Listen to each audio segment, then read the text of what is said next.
guys, ang recipe for today is dinuguan. Ayan guys, may bisita kasi kami. Ayan, favorite nila dinuguan. Ayan. Kaya nagluto ako ng dinuguan.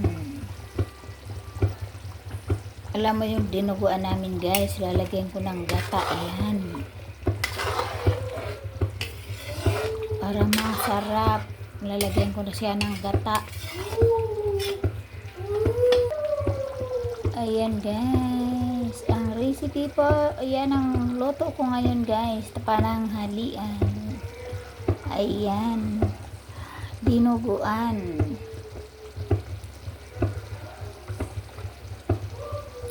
Malapit na yan guys maluto, pinatuyo-tuyo ko lang yung sabaw niya kasi madami pang sabaw. Ayan, ayan guys, ang aking dinuguan. Ayan guys, nilagyan ko siya ng sili para medyo maanghang-anghang kaunti guys. Ayan, siling green ang nilagay ko dyan. Ayan,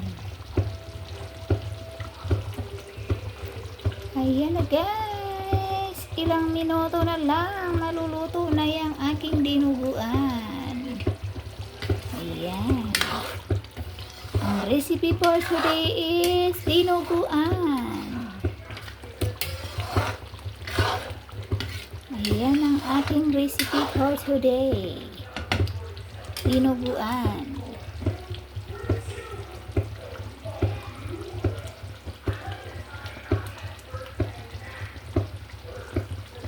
Ayan guys, ang aking dinuguan. Naluto.